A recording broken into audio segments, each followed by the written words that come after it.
కాసేపట్లో మహిళలకు వడ్డీ లేని రుణాలు పరేడ్ గ్రౌండ్ లో ప్రారంభించనున్న సీఎం రేవంత్.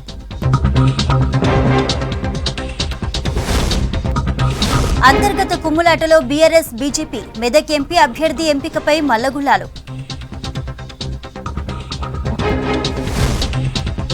10th పరీక్షా కేంద్రాల్లో సెల్ ఫోన్లు నిషేధం, సిబ్బంది స్క్వాడ్కు ఎస్ఎస్సీ బోర్డు ఆదేశాలు. నిరుద్యోగులకు హెల్పింగ్ హ్యాండ్ లైబ్రరీ, మెట్పల్లిలో ఫ్రీగా యువతకు మెటీరియల్.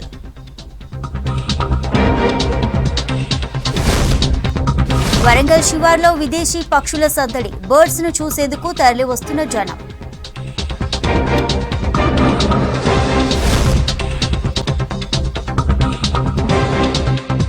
టెన్త్ ఎగ్జామ్స్ పై ఎస్ఎస్సీ బోర్డు విద్యాశాఖ కీలక నిర్ణయం తీసుకుంది.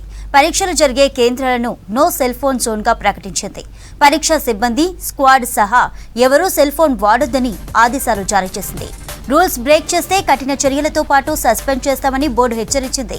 గతేడాది జరిగిన సంఘటనలతో విద్యాశాఖ నిర్ణయం తీసుకున్నట్లు తెలుస్తోంది. ఇక మార్చి 18 నుంచి ఏప్రిల్ 2 వరకు 10th ఎగ్జామ్స్ జరగనున్నాయి. 5,08,000 మంది విద్యార్థులు పరీక్షలు రాయనున్నారు.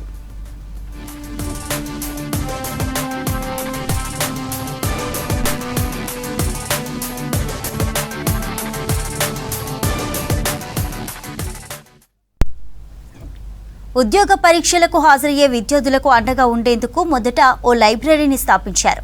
ఆ తర్వాత మరో 4 యువకులు ఆ స్ఫూర్తిని అందిపుచ్చుకొని విజయవంతంగా గ్రంథాలయాన్ని నిర్వహిస్తున్నారు. ఇది ఇప్పుడు నిరుద్యోగుల పాలిట వరంగా మారింది. జగిత్యాల జిల్లా మెట్పల్లిలో స్థాపించిన ఈ గ్రంథాలయంలో విలువైన పుస్తకాలు అందుబాటులో ఉంచడంతో అనేక మంది నిరుద్యోగులు ఇక్కడికి వచ్చి పోటీ పరీక్షలకు ప్రిపేర్ అవుతున్నారు.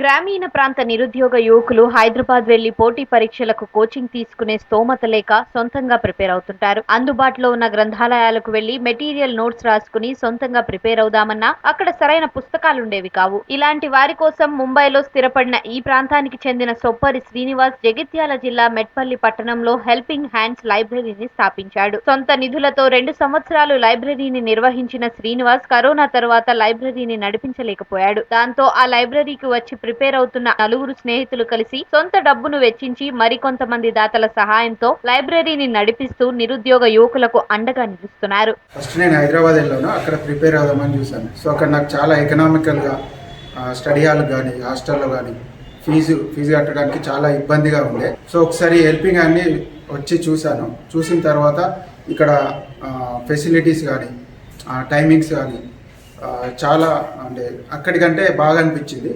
సో అక్కడికి వెళ్ళి చదువుకోవడం కంటే ఇక్కడ ఉండి చదువుకోవడం బెటర్ అనిపించింది. ఇక్కడ వైఫై సౌకర్యం కానీ ఇక్కడ ఆర్గనైజేషన్ కానీ టైమింగ్స్ కానీ నాకు చాలా బాగా నచ్చాయి. సో నేను ఇక్కడికి వచ్చి చదివి జూనియర్ లెక్చరర్ జాబ్ కొట్టానండి. సో నా జాబ్లో ఈ హెల్పింగ్ హ్యాండ్స్ అనేది చాలా ఉపయోగపడింది. చదువుకోవడంలో ఎలాంటి లోటుపాట్లు లేకుండా ఈ హెల్పింగ్ హ్యాండ్స్ లైబ్రరీ యూజ్ కావడం జరిగింది. అంటే మాకు ఆర్థిక భారాన్ని తగ్గించింది ఈ హెల్పింగ్ హ్యాండ్స్ లైబ్రరీ కావడం జరిగింది. హెల్పింగ్ హ్యాండ్స్ లైబ్రరీ వల్లనే ఇక్కడ చాలామంది, నేను అంతకుముందే తెలుసుకున్నాను, ఇక్కడ చాలామందికి అప్పటి వరకు నేను వచ్చేసరికి ఒక 20 నుంచి 30 ఉద్యోగాలు సాధించి ఉన్నారు. వాళ్ళని ఇన్స్పిరేషన్గా తీసుకొని ఈ హెల్పింగ్ హ్యాండ్స్ లైబ్రరీ నుంచి నేను కూడా జాబ్ సాధించే బయటకు వెళ్ళాలని వచ్చాను. ఈ హెల్పింగ్ హ్యాండ్స్ లైబ్రరీ నా జాబ్ సాధనలో నా జీవితం మొత్తం గుర్తుంటుందని. హెల్పింగ్ హ్యాండ్స్కి వచ్చేసరికి ఇక్కడైతే మనకు ఎనీ టైం మార్నింగ్ నుంచి మళ్ళీ 24/7 ఎవ్రీ డే ఇక్కడ మనకి ఛాన్స్ ఉంది చదువుకోవడానికి. ఇక్కడికి వచ్చేసరికి మంచి చైర్స్ కానీ, స్టడీ చైర్స్ కానీ, తర్వాత బుక్స్ కానీ, నాకు స్పెషల్గా చెప్పాలి సార్, నేను ఇక్కడనే బుక్స్ కూడా అవైలబుల్ ఉండే, జనరల్ నాలెడ్జ్ బుక్స్ కానీ నా సబ్జెక్టు సంబంధించినవి కూడా వీళ్ళు అరేంజ్ చేసినప్పుడు నాకు చాలా హ్యాపీ అనిపించింది. చదువుకోవడమే కాకుండా, అంటే ఇది ప్రైవేట్లీ కదా, మరి ప్రొవైడ్ చేస్తారో చేయరో అని అనుకున్నా. బట్ ఇక్కడికి వచ్చేసరికి నాకు బుక్స్ కూడా హెల్ప్ చేసిరు. కాంపిటేటివ్ పరీక్షలకు ఉపయోగపడే జనరల్ నాలెడ్జ్ బుక్స్ తో పాటు సబ్జెక్ట్ పుస్తకాలు, లాంగ్వేజ్ కు సంబంధించిన దాదాపు 100కు పైగా పుస్తకాలు లైబ్రరీలో అందుబాటులో ఉన్నాయి. కరెంట్ అఫైర్స్ కోసం అన్ని రకాల మ్యాగజైన్స్, దినపత్రికలు వచ్చే విధంగా ఏర్పాటు చేశారు. వాటితో పాటు ఆన్లైన్ క్లాసులు అటెండ్ కావడానికి అవసరమయ్యే ఫ్రీ వైఫై కనెక్షన్ తో పాటు ఇక్కడికి వచ్చే యువకులకు మోటివేషన్, లాంగ్వేజ్, సబ్జెక్ట్ క్లాసులు కొందరు పీజీ స్కాలర్లు ఉచితంగా చెబుతున్నారు. ఉదయం 4 గంటల నుంచి రాత్రి 12 గంటల వరకు ప్రశాంతంగా చదువుకోవడానికి అవసరమైన మంచినీరు, స్టడీ చైర్స్ దాతల సహాయంతో ఏర్పాటు చేశారు. ఈ లైబ్రరీలో పరీక్షలకు ప్రిపేర్ అయి దాదాపు 15 మంది ఇటీవల ప్రకటించిన గురుకులం, జూనియర్ లెక్చరర్, డిగ్రీ లెక్చరర్ ఉద్యోగాలు సాధించారు. గతంలో కూడా ఈ లైబ్రరీలో ప్రిపేర్ అయిన దాదాపు 20 మంది ఎస్ఐలుగా గ్రూప్ 2, గ్రూప్ 4 ఉద్యోగాలు సాధించినట్లు చెబుతున్నారు. ఇంకా దాతలు ముందుకు వచ్చి సహాయం అందిస్తే మరికొంతమంది గ్రామీణ యువకులకు పోటీ పరీక్షలకు ప్రిపేర్ కావడానికి అవసరమైన మరిన్ని సదుపాయాలు అందజేయడానికి కృషి చేస్తామని హెల్పింగ్ హ్యాండ్స్ లైబ్రరీ నిర్వహిస్తున్న యువకులు తెలిపారు. లైబ్రరీ స్థాపించిన తర్వాత 10 సంవత్సరాల వరకు ఎంతోమంది వ్యక్తులు ఈ లైబ్రరీ నుంచి లబ్ధి పొందిన వారే, ఉద్యోగాలు సాధించిన వారే. ఇప్పటి వరకు ఈ 2024 సంవత్సరం వరకు సుమారుగా 40 మంది వరకు ఉద్యోగాలు సాధించిన వాళ్ళు ఉన్నారు. ఎస్ఐలు ఉన్నారు, కానిస్టేబుల్ వాళ్ళు ఉన్నారు, టీచర్లు ఉన్నారు. ఇప్పుడు ఈ యొక్క 2023-24 సంవత్సరంలో కూడా సుమారుగా 15 మంది ఈ యొక్క హెల్పింగ్ హ్యాండ్స్ నుంచి లబ్ధి చేకూరిన వాళ్ళు కూడా ఉన్నారు. అన్ని దానాలకెల్లా విజ్ఞాన దానం గొప్పదని లైబ్రరీ నిర్వహణతో నిరూపిస్తున్నారు మెట్పల్లి యువకులు. వీరి కృషికి ప్రభుత్వ తోడ్పాటు కూడా అందితే మరిన్ని విలువైన పుస్తకాలతో మంచి లైబ్రరీ ఏర్పాటు చేసే వీలుంటుందని స్థానికులు కోరుతున్నారు. మెట్పల్లిలోని ప్రధాన గ్రంథాలయం నుంచి కూడా మంచి పుస్తకాలు అందించి హెల్పింగ్ హ్యాండ్ లైబ్రరీలోని యువతకు సాయపడాలని కోరుతున్నారు. కరెంట్ అఫైర్స్ కోసం అన్ని రకాల మ్యాగజైన్స్, దినపత్రికలు వచ్చే విధంగా ఏర్పాటు చేశారు.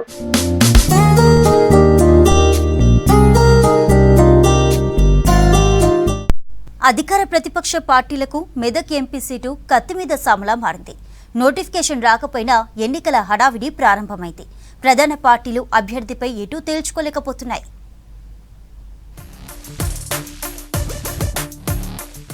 మెదక్లో ఏ పార్టీ కూడా ఎంపీ అభ్యర్థి పేరును ప్రకటించకుండా మల్లగుల్లాలు పడుతున్నాయి. మెదక్, జహీరాబాద్ పార్లమెంటరీ నియోజకవర్గాల్లో అభ్యర్థుల కోసం అన్వేషణ సాగిస్తున్నాయి. ప్రత్యర్థులను ఎదుర్కొని విజయం సాధించడానికి అవసరమైన అంగబలం, అర్ధబలం ఉన్నవారిని ఎంపిక చేసేందుకు కసరత్తు చేస్తున్నాయి.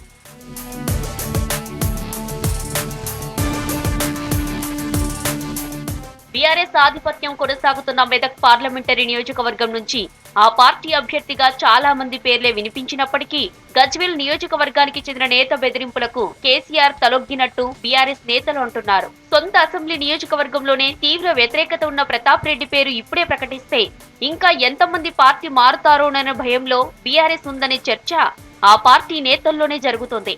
మెదక్ నుంచి మాజీ ఎమ్మెల్యే మైనంపల్లి హనుమంతరావు పేరు వినిపించినా ప్రస్తుతం సైలెంట్ అయ్యారంటున్నారు నేతలు. పటాన్చెరుకు చెందిన నీలం మధు పేరు కూడా తెరపైకి వచ్చింది.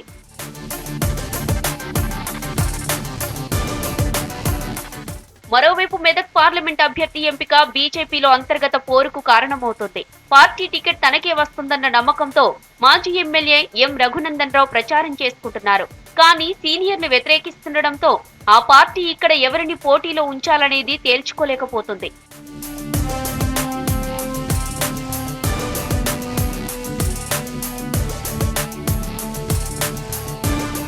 సిట్టింగ్ ఎంపీ పార్టీ మారడంతో జహీరాబాద్ పార్లమెంటు నియోజకవర్గంలో బీఆర్ఎస్ అభ్యర్థి ఎంపిక కష్టంగా మారింది. ఆ పార్టీ నుంచి వరుసగా 2 సార్లు ఎంపీగా గెలిచిన బీబీ పాటిల్ ఇటీవల బీజేపీలో చేరి ఆ పార్టీ టికెట్ దక్కించుకున్నారు. దీంతో గాలి అనిల్ కుమార్ ను జహీరాబాద్ నుంచి బరిలో దింపాలని గులాబీ పార్టీ నాయకత్వం యోచిస్తున్నట్టు తెలిసింది. గత పార్లమెంటు ఎన్నికల్లో ఆయన కాంగ్రెస్ తరపున మెదక్ నుంచి పోటీ చేసి ఓడిపోయారు. జహీరాబాద్ నియోజకవర్గ పరిధిలో 1,00,000కు పైగా మున్నూరు కాపు సామాజిక వర్గానికి చెందిన ఓట్లు ఉండడంతో అదే సామాజిక వర్గానికి చెందిన అనిల్ కుమార్ వైపు బీఆర్ఎస్ మొగ్గు చూపుతోంది.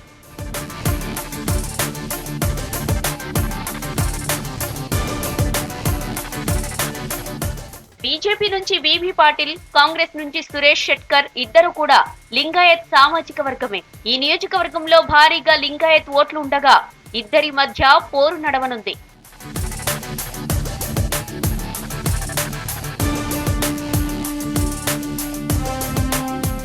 మెదక్లో 7 అసెంబ్లీ నియోజకవర్గాల్లో ఒక్క మెదక్ అసెంబ్లీ మినహా అంతటా బీఆర్ఎస్ ఎమ్మెల్యేలే ఉన్నారు. కానీ అభ్యర్థి ఎంపికపై ఎటూ తేల్చుకోలేకపోతుంది ఆ పార్టీ. ఉమ్మడి మెదక్ జిల్లాలో మెదక్తో పాటు జహీరాబాద్ కు సంబంధించిన 3 అసెంబ్లీ నియోజకవర్గాలు లోక్సభ పరిధిలో ఉన్నాయి. ఈ ఎన్నికల బరిలో నిలిచే అభ్యర్థుల ఎంపికపై 2 స్థానాల్లో బీఆర్ఎస్ అభ్యర్థులను ప్రకటించలేదు. గ్రేటర్ వరంగల్ మున్సిపల్ కార్పొరేషన్ అధికారులు ప్రజాప్రతినిధుల నిర్లక్ష్యం వల్ల సోలార్ సిస్టమ్ బయోగ్యాస్ ప్రాజెక్టు మూలపడింది. ఏడాది కాలంగా నిరుపయోగంగా పడి ఉంది. ఎండకు ఎండుతూ వానకు తడుస్తూ మరమ్మతులకు నోచుకోక తుప్పుపట్టిపోతున్నాయి. కోట్ల రూపాయలు వెచ్చించి ఎంతో ఆర్భాటంగా ప్రారంభించిన ప్రాజెక్టు నీటి పాలవుతున్న వైనంపై మరిన్ని వివరాలు అశోక్ అందిస్తారు. విద్యుత్ బిల్లుల భారం తగ్గించుకోవడం కోసం గ్రేటర్ వరంగల్ మున్సిపల్ కార్పొరేషన్ సంస్థ లక్షలాది రూపాయలు వెచ్చించి సోలార్ బయోగ్యాస్ విద్యుత్ ఉత్పత్తి ప్లాంట్లను ఏర్పాటు చేసింది. ఆ ప్లాంట్లలో చిన్న సాంకేతిక లోపం ఏర్పడినప్పటికీ అధికారులు మరమ్మతులు చేయకపోవడంతో అవి నిరుపయోగంగా మారాయి. మరి అధికారులు ఏం చెప్తున్నారు, నగరవాసులు ఏం కోరుకుంటున్నారు, ఒకసారి తెలుసుకునే ప్రయత్నం చేద్దాం. వరంగల్ మహానగరంలో పరిధిలోని సోలార్ ప్లాంట్ కావచ్చు, అదేవిధంగా బయోగ్యాస్కు సంబంధించినటువంటి ప్లాంట్లు నిర్వహణ మొత్తం కూడా ఒక మాటలు చెప్పాలంటే అస్తవ్యస్తంగా ఉన్నది. అక్కడ ఉండేటువంటి గత అనేక సందర్భాలలో కోట్ల రూపాయలు వెచ్చించి బయోగ్యాస్ ప్లాంట్ ఏర్పాటు చేసిండ్రు. అదేవిధంగా సోలార్ విద్యుత్ కూడా ప్లాంట్ కూడా గ్రేటర్ వరంగల్కి సంబంధించినటువంటి దానిపైన పెట్టినటువంటి పరిస్థితి ఉన్నది. వాటిని సరైనటువంటి మెయింటెనెన్స్ చేయడంలో కార్పొరేషను చాలా నిర్లక్ష్యంగా వ్యవహరిస్తూ ఉంది. అక్కడ చిన్న చిన్న సమస్యలు కనుక పరిష్కారం చేసినట్లయితే బయోగ్యాస్ను అదేవిధంగా సోలార్ను ఎలాంటి ఇబ్బంది లేకుండా నడిపించేటువంటి పరిస్థితి ఉన్నది. కానీ ఇక్కడ ఉన్నటువంటి అధికారుల యొక్క లోపం మూలంగా ఒక మాటలు చెప్పాలంటే బేరింగ్లు, వైర్లు, అదేవిధంగా తుప్పు పట్టినటువంటి వాటిని సరైనటువంటి గ్రీసింగ్ ఇచ్చి వాటిని పనిలో పెట్టేటువంటి అవి లేకపోవడం ఫలితంగానే ఈరోజు అవి అందరి దాక్షగా మారుతూ ఉన్నాయి.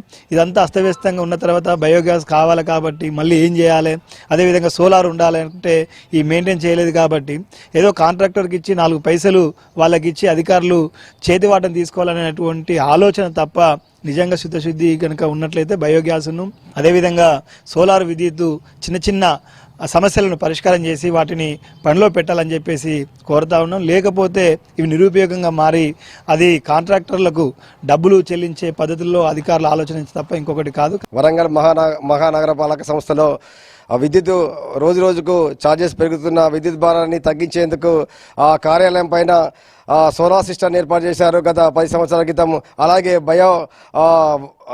బయోగ్యాస్ ప్లాంట్ని ఏర్పాటు చేశారు. బాలసముద్రం చిల్డ్రన్ పార్క్ పక్కబంటి బయోగ్యాస్ ప్లాంట్ని ఏర్పాటు చేశారు. కానీ ఒక 2-3 సంవత్సరాలు పనిచేశాయి. గత 10 సంవత్సరాల నుండి ఈ ప్లాంట్ కానీ ఆ సోలార్ సిస్టమ్ కానీ పనిచేయడం లేదు. చిన్న చిన్న మరమ్మతు కారణాలతో రిపేర్ వస్తే అధికారులు పక్కన పెట్టారు, వీటిని పట్టించుకోవడం లేదు. దానివల్ల ప్రజలపైన ఈ పన్నులు కడుతున్న డబ్బుల్ని వృధా చేస్తున్నారు. అంటే కరెంటు బిల్లుని తగ్గించుకునేందుకే ఈ ప్లాంట్ని సోలార్ సిస్టమ్ ఏర్పాటు చేశారు. కానీ అధికారులు, ప్రజాప్రతినిధులు ఇప్పటికైనా పట్టించుకొని ఈ ప్లాంట్ని, సోలార్ సిస్టమ్ని చిన్న చిన్న మరమ్మతులు చేసి పన్నుల భారాన్ని తగ్గించాలని, ఈ బయోగ్యాస్ ప్లాంట్ని, సోలార్ సిస్టమ్ని మరమ్మతు చేస్తే కరెంటు భారాన్ని తగ్గించుకునే అవకాశం ఉంటుంది. కాబట్టి తప్పకుండా అధికారులు, ప్రజాప్రతినిధులు పట్టించుకొని ఈ మరమ్మతులు చేసి ప్రజలకు భారాన్ని తగ్గించాలని మేము కోరు. బాలసముద్రం బయోగ్యాస్ ప్లాంట్ ఇప్పుడైతే రన్నింగ్లో లేదు. దాంతో ఒక సివిల్ వర్క్ ఇష్యూ ఉంది. అదొకటి సార్ట్ అవుట్ చేసేసి త్వరలో అది మళ్ళీ ఇంప్లిమెంటేషన్ తీసుకొస్తుంది. అదే ఈ యొక్క బయోగ్యాస్ ప్లాంట్ ద్వారా మనకు వచ్చే వేస్ట్ టు ఎనర్జీ ద్వారా ఏదైతే మనకు అది ఉపయోగం ఉందో దాన్ని ఉపయోగంలో తీసుకొచ్చి అక్కడ ఉన్న చిల్డ్రన్స్ పార్క్కి కానీ పక్కన ఉన్న దేనికైనా కూడా ఈ ఎలక్ట్రిసిటీని యూజ్ చేసేటట్టు ప్లాన్ చేస్తుంది. సోలార్ ప్లాంట్లతో పాటు బయోగ్యాస్ విద్యుత్పత్తి ప్లాంట్లో మరమ్మతులు చేసి వినియోగంలోకి తీసుకురావాల్సిన అవసరం ఎంతనే ఉంది. వీడియో దశరథ్తో